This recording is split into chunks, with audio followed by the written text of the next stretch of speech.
Abaaboo Woboon filannoon Itoophiyaa dhufu haqa qabeessa ta'a jennee hin eegnoo jedhame.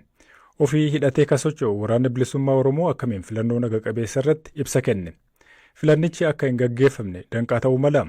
Gorsa olaanaa Abaaboo Woboo obbo Jireenyaa Guddataa waa'illi koo Zalaalam Taaddasaa dubbiseera.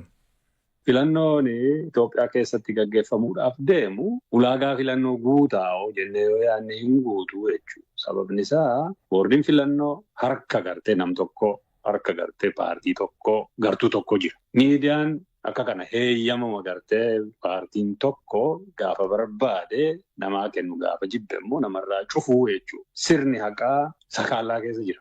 Farri kacachalummaa kacachalli Itoophiyaa keessatti aadaa sadarkaa sanatti jira jechuudha. Mirgi dhala namaa akkaataatti sarbamu waan Oromiyaa Support Group baasuu fi gartee qaamoleen adda addaa baasan waanuma agarru jechuudha. Jiruuf jireenyi dhalli namaa lola keessa waraana keessa haala jiru keessatti lola sana keessa akkamiin baanaa jetta malee maal filatta?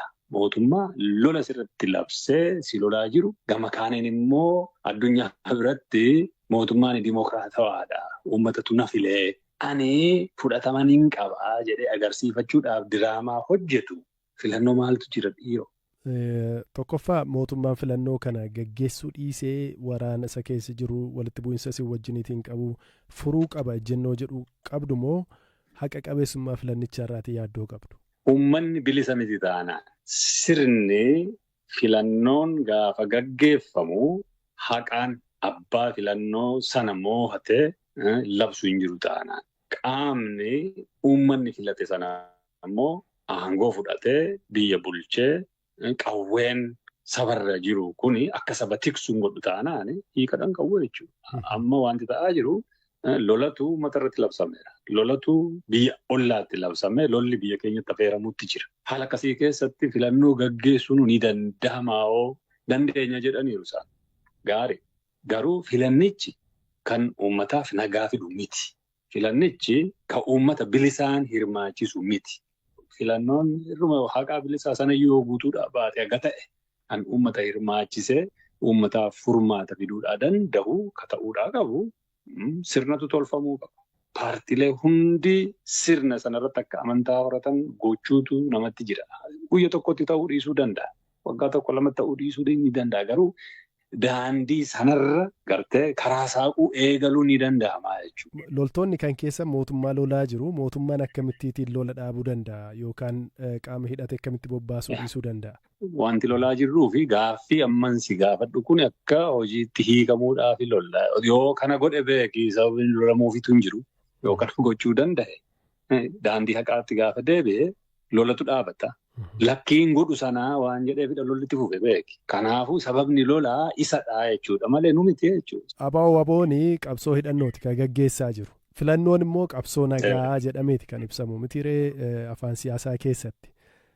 Tokkoffaa Abaaboo Woboon filannoo kana keessatti ni hirmaatu.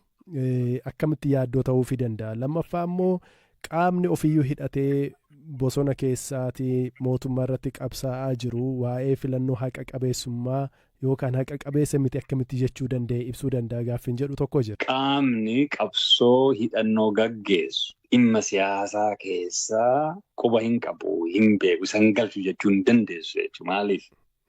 Sababni qabsoo gaggeessuufu siyaasaa jechuudha. Sababni qabsoo gaggeessuufu mirgasaa waan dhabeef jechuudha. Filannoon kun immoo mirga kana dura dhabe akka itti fufiinsaan dhabu waan isa godhu waan ta'eef filannoon kun nama yakka hojjetu nama lola nurratti labse kanaa fi beekamtii kennuudha.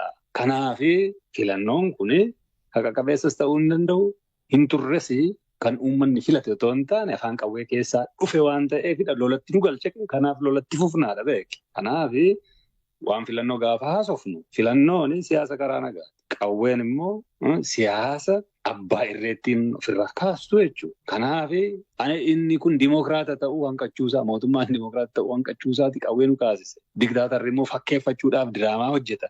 Diraamaa sana immoo saaxiluun hojii keetii jechuudha. Qabsoo hidhannoo gaggeessitu iyyuu. Kanaaf siyaasi biyya sana keessatti gaggeeffamu nu ilaallata jechuudha. Kanaaf filannoon kun filannoo fakkeessiiti yaa sabaa. Jijjiirama siif hin fidu Fincilli qindaa'aa qophaa'uu ni danda'a kana quba qabaa.